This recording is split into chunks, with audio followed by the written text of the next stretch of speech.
never expect to outlive your children. And your mind can't cope with that. You know, your kids are carry on your legacy, and you're to think, you know, they're going to live till my age, you know.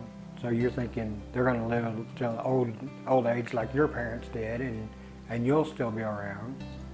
So you think when you're going to pass away before your kids do. When you're in that situation, you're not ready to hear it. You don't want somebody to tell you how you're feeling, because you know how you feel, and they can't possibly know.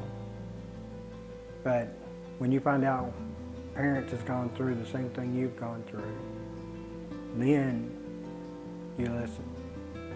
Because I know I talked to parents that had lost children, older children and younger children, and the wisdom was there. They knew what you were going to go through before I knew what I was going to go through. First you go through, you know, shock, and you know, like, God, just, you know, don't let this be true. Just give my child back to me. And you're begging, you're bargaining, because you're in shock that this happened, and you can't reason it out in your head. So you're trying to, you know, offer up yourself to replace this person so they can live longer, and you can't do that. I mean, I think anybody that loses a child probably has suicidal thoughts because they want to be with that child. But after 33 years and going through it like I did, the last thing your child wants is for you to do something to yourself. You know, your child wants you to live on and remember them and be with them someday, not to join them right now, or to see you collapse and not be able to go through it. And that was something I figured out after the kids died, that they always say what doesn't kill you makes you stronger, but I figured out it's more God doesn't put you in a position that He knows you can't get through.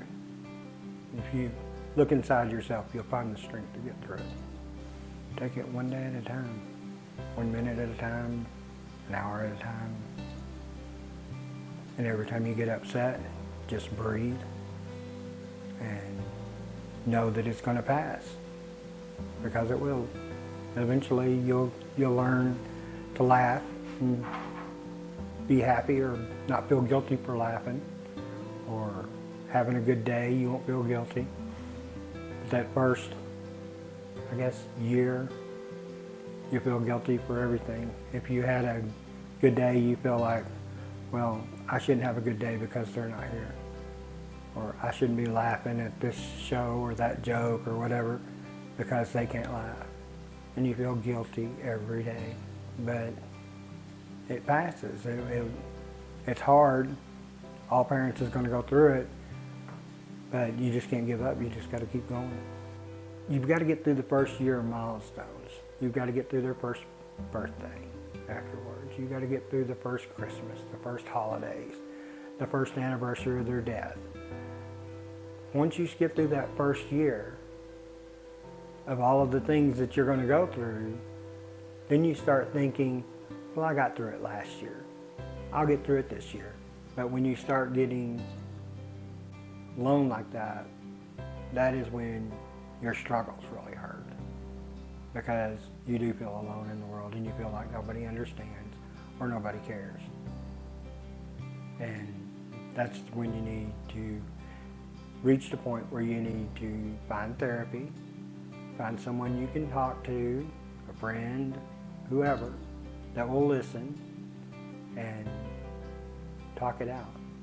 Because you're going to be in a situation where if you can't deal with it emotionally and you're feeling lonely to the point where you don't have anyone to talk to or anything to discuss with anyone, you're going to get depressed. And then when you start getting depressed, then you have a lot of other issues that's going to kind of hold you in that position so you won't move on from your grief.